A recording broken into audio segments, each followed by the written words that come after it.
부활의 증거라고 하는 제목으로 우리가 부활에 대해서 다시 한번 점검하고 정리하는 그런 시간을 가지려고 합니다. 이 부활의 의미가 우리 예수님을 믿는 사람들에게 또 그 신앙에 얼마나 중요한가 또다시 말씀드릴 필요가 없을 정도지요. 오늘은 간단하게 부활을 확증할 수 있는 그런 증거들을 제가 10가지를 말씀을 드리려고 합니다. 10가지 부활의 증거가 있기 때문에 우리는 더 이상 부활에 어떻게 죽은 사람이 다시 살아날까 그런 의심에 빠지지 않도록 했으면 좋겠습니다. 첫 번째가 부활의 전제 조건으로 예수님이 죽었다는 것입니다. 많은 이 역사가들이나 기독교 역사가 변증가 할 것 없이 하나같이 동의하는 건 뭐냐면 예수님이 죽었다는 사실입니다. 예수님이 십자가에 돌아가지 않았다라고 하는 것을 얘기하는 사람은 별로 없어요. 물론 이단들 가운데는 예수님이 십자가에 죽었다는 것을 인정하지 않는 이단들은 있습니다. 이단이라고 하는 것은 우리가 말 그대로 하나님을 믿는 신앙을 왜곡시켜서 잘못된 신앙으로 인도하는 그런 일부 사람들이 초대교회 시대에 나타난 적은 있지만 일반적으로 동의하는 것은 예수님이 십자가에 죽으시고 무덤에 묻히셨다는 것입니다. 그래서 부활의 전제 조건이 뭡니까? 죽어야죠. 실질적으로 예수님의 사망에 대해서는 모든 사람들이 동의를 한다는 겁니다. 두 번째 부활의 증거는 믿는 자든 안 믿는 자든 예수님의 무덤이 비어 있다는 사실을 인정해요.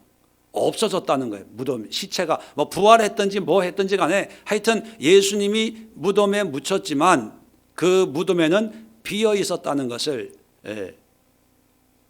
역사가나 또 기독교 역사가나 변증가들이 동일하게 인정하고 있는 그런 내용이죠. 그래서 성경은 이 비어있는 무덤을 설명하기 위해서 제자들이 훔쳐갔다, 도난당했다 이런 이야기를 기록에 남겨놓고 있는 건 뭐냐면 훔쳐갔든 도망갔든 도난당했든 간에 무덤이 비어 있었다는 것이 이제 전제 조건으로 기초적인 어떤 조건으로 제시가 되고 있는 거죠.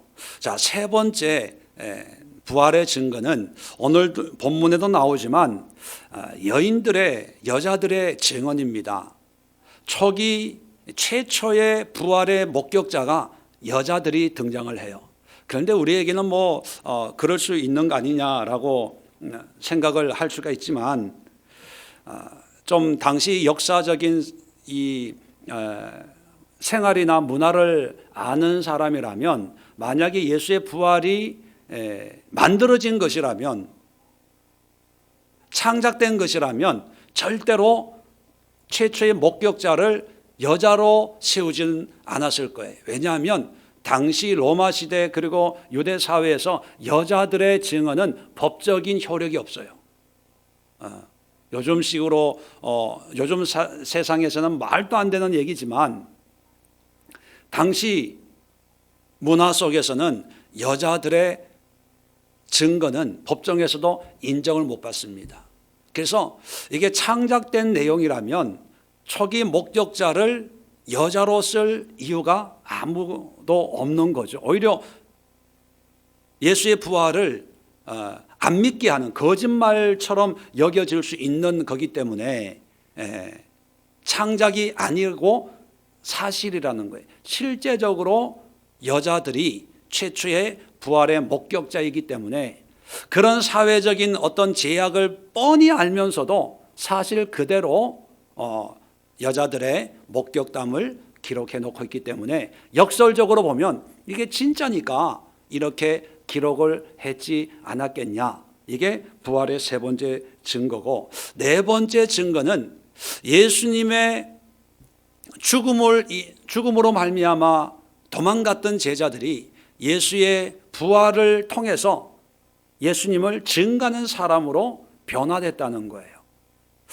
여러분, 예수님을 믿으면 당신은 잡혀가지고 죽을지를 모르는 거예요. 그죠? 그래서 다 도망갔습니다. 그런데 예수님이 부활하시고 부활하신 예수님을 만난 다음에 이 제자들이 다 순교자의 삶을 살아요. 그 순교자의 삶이 예수님이 부활하셨다, 그래서 우리의 구주가 되셨다, 이 메시지를 전하는 거거든요.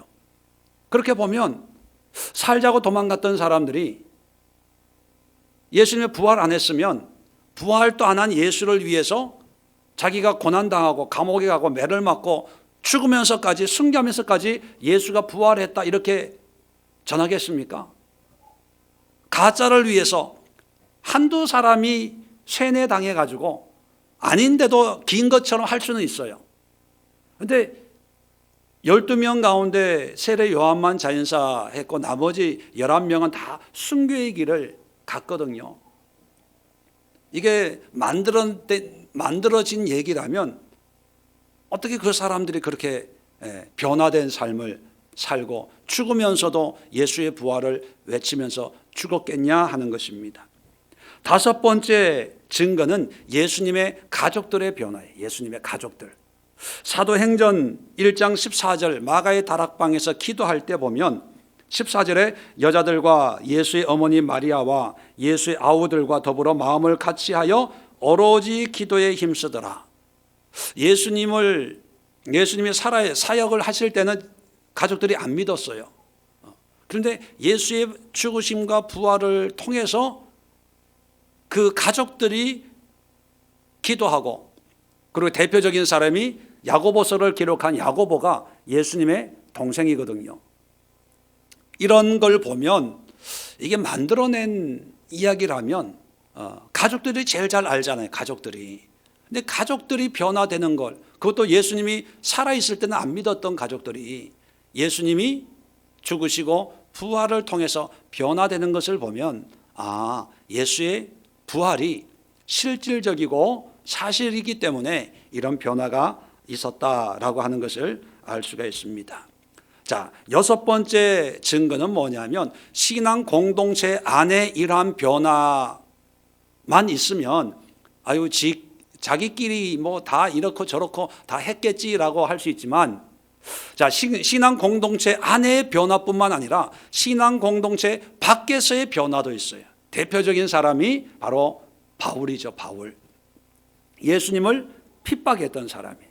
예수 믿는 사람들을 잡아 옥에 가두려고 했던 사람입니다. 그런데 이 바울이 부활의 예수님을 만나서 변화되어서 부활을 증거하는 그런 사람으로 바뀌어지죠. 자, 바울뿐만 아니라 우리가 이름 없는 수많은 유대인들이 예수를 믿는 그런 역사들이 있죠. 대표적인 게 이제 마태복음은 마태가 믿는 유대인들을 위해서 쓴 복음서가 마태복음이고, 오전에 말씀드린 히브리서도 히브리인들, 유대인들 중에 신앙생활하는 사람들에게 유대인들이 가장 잘 알고 있는 구약의 말씀을 통해서 예수님의 어떤 존재와 의미를 설명해 줄 필요가 있어서 쓴 서신이 히브리서인데, 그런 걸 보면 예수님 신앙 공동체 밖에 있었던 유대인들도 많이 예수님을 믿는 그런 믿음의 공동체로 들어오게 되었다는 것입니다. 그래서 가장 대표적인 변화가 뭐냐면 유대인들은 안식일이 토요일입니다. 그런데 그 토요일 안식일이 뭘로 바뀌어요? 주일 예배로 바뀌는 거예요. 안식일에 예배 드렸던 사람들이 주일에 모여서 예배 드리는 이런 변화. 예수의 부활이 없었다면 그걸 인정 안 하는 사람들이 굳이 안식일에서 주일 예배로 바뀌어져서 오늘날까지 내려왔을까 의문을 가질 수가 있습니다. 자, 일곱 번째는 뭐냐면 복음서가 기록된 그 사실을 알면 부활이 확실하다는 걸 알 수가 있다는 거죠. 무슨 얘기냐면 우리가 잘 아는 사복음서가 있어요. 이 사복음서는 예수님이 돌아가신 지 빠르게는 20년, 늦게는 한 60년, 70년 정도 사이에 기록이 되어 있어요.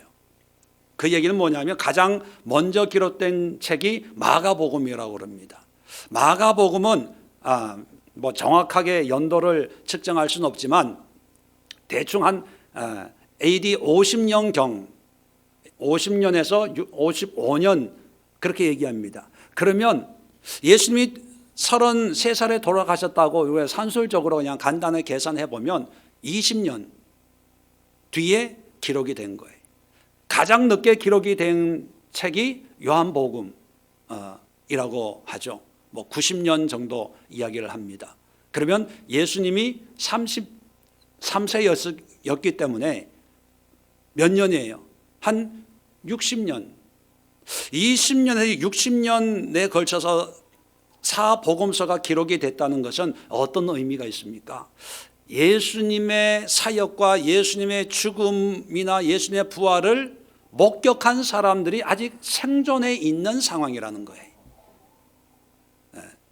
신화나 전설이라고 하는 것은 수백 년 시간이 지난 뒤에 뭔가 이렇게 만들어지는 게 신화나 전설이거든요. 그런데 예수님의 부활은 사복음서가 다 기록하고 있거든요. 그런데 그 부활을 기록하고 있는 그 서신서들을 읽어보는 사람들은 아직 죽지 않는 사람들이 많이 남아있어서 목격자들이 있는 상황에서 그 서신이 이제 전 세계로 이렇게 퍼지게 되는 거예요.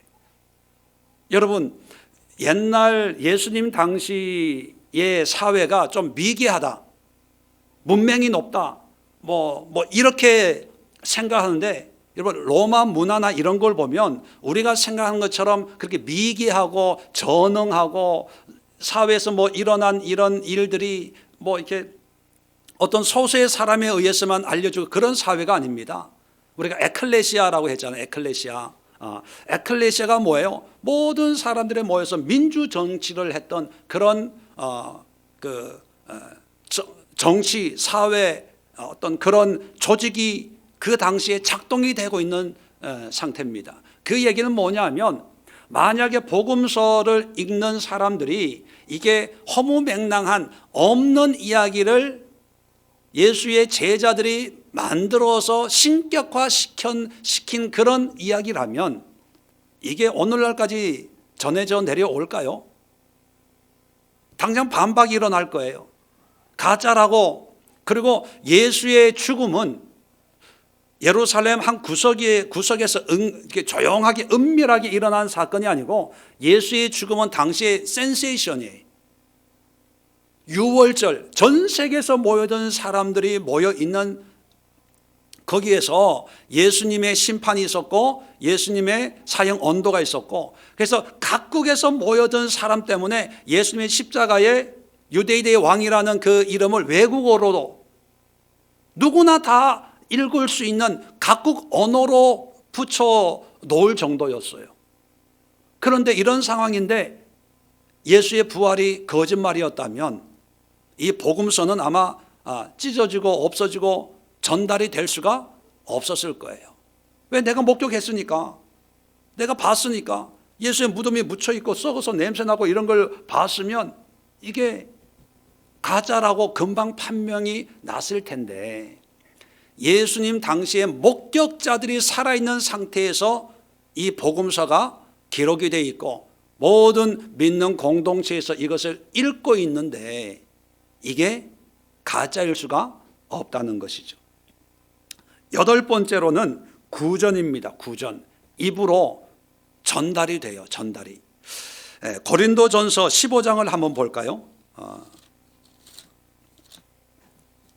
자, 글씨나 활자로 전달되는 것이 오늘날과 같지 않기 때문에 초대교회 당시에는 서신이나 구전으로 전달이 되는데 15장 3절, 고린도전서 15장 3절 이하에 보면 내가 받은 것을 너희에게 전하였노니. 자, 뭘 전했냐 하면 이는 성경대로 그리스도께서 우리 죄를 위하여 죽으시고 장사 지내신 바 되셨다가 성경대로 사흘 만에 다시 살아나사 부활을 얘기하는 거예요. 게바에게 보이시고 후에 12 제자에게와 그 후에 500여 형제에게 일시에 보이셨나니 그 중에 지금까지 대다수는 살아있고 어떤 사람은 잠들었으며 그 후에 야고보에게 보이셨으며 그 후에 모든 사도에게와 맨 나중에 만삭되지 못하여 난 자 같은 내게도 보이셨느니라. 자, 예수의 부활을 목격한 것을 얘기하는 거예요. 자, 살아있는 사람들도 많이 있다는 거예요. 이 글을 읽는 사람들 중에 예수의 부활을 경험한 사람도 있다는 거죠. 자, 그렇다면 서신서만 아니라 이 부활한 사람들이 이제 동네방네 가가지고 그대로 전하겠죠. 전달을 하겠죠.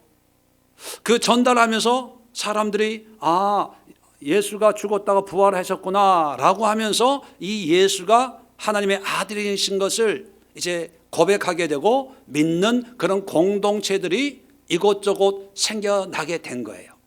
그게 초대교회가 시작이 된 거죠. 자, 17절 18절 한번 보세요. 같은 장 고린도전서 15장. 자, 바울이 한술 더 떠서 뭐라고 얘기하냐면 그리스도께서 다시 살아나신 일이 없으면 너희의 믿음도 헛되고 너희가 여전히 죄 가운데 있을 것이요 또한 그리스도 안에 잠자는 자도 망하였으니 만일 그리스도 안에서 우리가 바라는 것이 다만 이 세상의 삶뿐이면 모든 사람 가운데 우리가 더욱 불쌍한 자이리라. 부활이 없다면 우리는 다 불쌍한 사람들, 멍충한 사람들이다, 이런 의미예요. 부활이 확실하다는 거예요. 그 얘기는 뭐냐면 이 초대교회의 사람들은 자기가 경험한 부활의 예수님을 입으로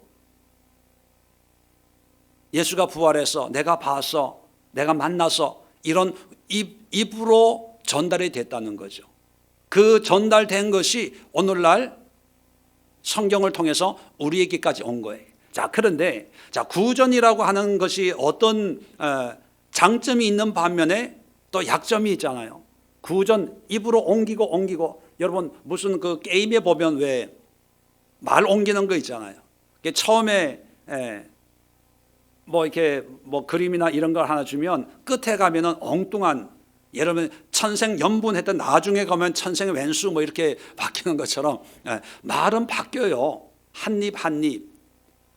마찬가지로 예수의 부활도 시간이 가면 뭔가 이렇게 의미가 빠지든지 더해지든지 뭐 이래서 예수의 부활이 뭔가 이상한 걸로 변질되는데 기독교 역사를 보면 한결같이 예수의 부활을 일목요연하게 선포하고 믿고 고백하고 초대교회의 신앙 고백에 빠지지 않는 것이 죽으시고 부활하사, 부활을 꼭 얘기한다는 거예요.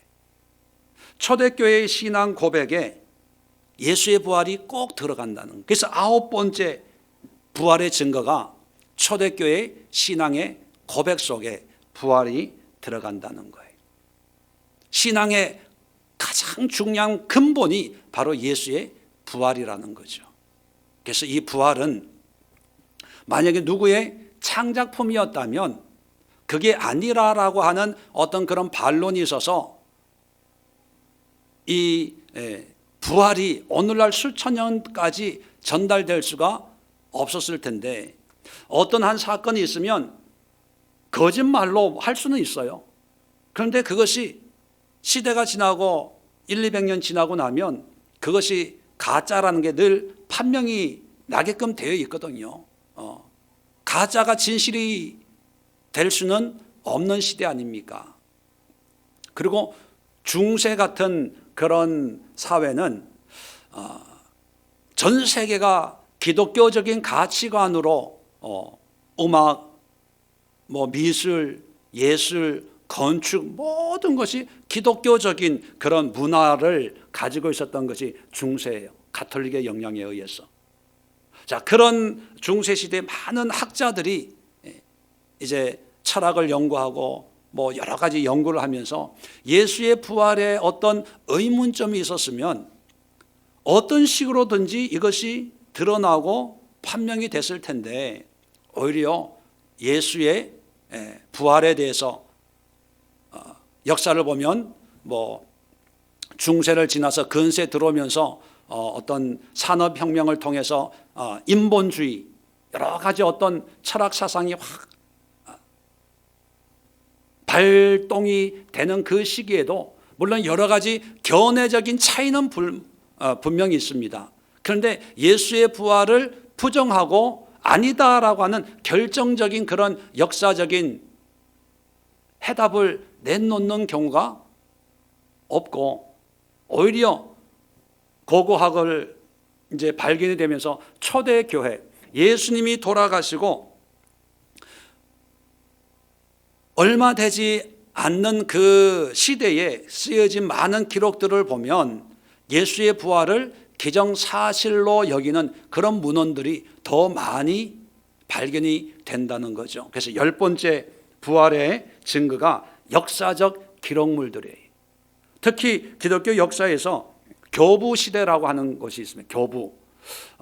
사도들이 죽고 사도들 뒤에 일어난 교부라는 게 영어로 church father, 교회 아버지, 그걸 교부라 그래요. 그게 지도자들, 오리겐, 터툴리안 이런 교회 지도자들이 기록한 그런 기록물들, 교회 안에 있는 사람들, 교회 밖에 있는 역사가들이 남긴 그런 기록물을 보면 하나같이 예수의 부활을 인정하고 예수의 부활을 믿는 사람들이 모여서 예배를 드리더라. 또 예수의 부활을 증거하더라. 제3자의 어떤 목격자의 그런 관점에서 기록한 그런 기록물들이 많이 발견이 되고 있다는 것입니다. 그래서 과학적으로 확실하게 이것을 증명을 못하는 하나님의 신비이기 때문에, 하나님의 역사이기 때문에 우리가 뭔가 이렇게 데이터를 가지고 증거를 가지고 봐라, 예수가 부활을 했다 이렇게 보여줄 수는 없어요. 왜요? 하나님의 역사이기 때문에. 하나님의 역사는 우리의 모든 학문과 과학을 뛰어넘는 것이기 때문에 증명은 안 되지만, 그러나 예수의 부활을 보고 경험한 사람들의 그런 변화와 그런 삶과 그런 역사적인 발자취를 보면 예수의 부활이 분명한 사건이었고 사실이었고 역사적인 팩트였다는 것을 알 수가 있다는 것입니다. 그래서 과학자들이 부활이 비과학적이다, 부활이 없다는 증거보다 부활했다는 증거가 사실 더 많아요. 그런데 단지 부활을 안 믿는 사람들은 과학적으로 증명이 안 되기 때문에 안 믿는 것뿐이에요. 쉽게 표현하면 이런 거죠. 오늘날 기도를 통해서 하나님의 역사가 일어나잖아요. 근데 그런 것을 의사들이 보면 보통 어떻게 표현합니까? 의학적으로는 설명이 안 되는데, 설명이 안 돼요. 그러니까 의학적으로 설명을 하면 그건 하나님의 기적이라기보다는 하나님의 은혜에 가까운 거죠. 하나님이 약물을 통해서, 수술을 통해서 고쳐주는 것. 그러면 아마 사람들이 아마 이해가 빠를 거예요.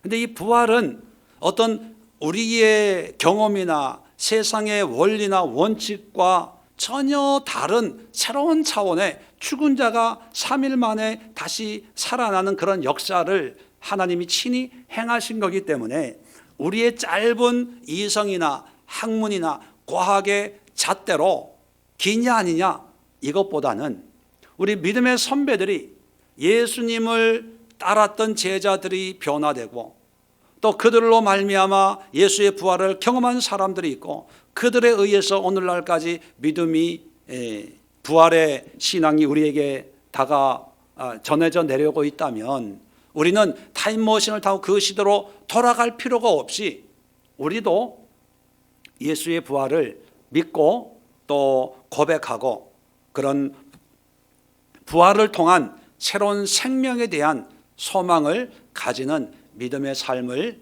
살아가야 한다라고 하는 것을 다시 한번 말씀을 드리고 싶습니다. 그래서 부활주일은 아니지만 이제 요한복음 이제 그 20장에 이제 예수의 부활이 나왔기 때문에 이미 여러분들은 예수의 부활을 믿고 고백하는 신앙을 살고 있지만 다시 한번 예수의 부활은 역사적으로 성경적으로 또 신앙 공동체 안에서나 신앙 공동체 밖에서나 또 성경이나 성경 외의 그런 역사적인 문헌들을 통해서 초대교회의 부활은 신앙의 고백이었고 가장 기본이었고 우리 기독교 공동체의 가장 중요한 어떤 신앙의 근본이었다라고 하는 것을 여러분들이 다시 한번 정리하고 부활의 확신과 함께 부활의 소망을 우리도 함께 가질 수 있는 그런 시간이 될 수 있기를 주님의 이름으로 부탁을 드립니다. 기도합니다. 좋으신 하나님, 은혜와 사랑을 감사합니다. 오늘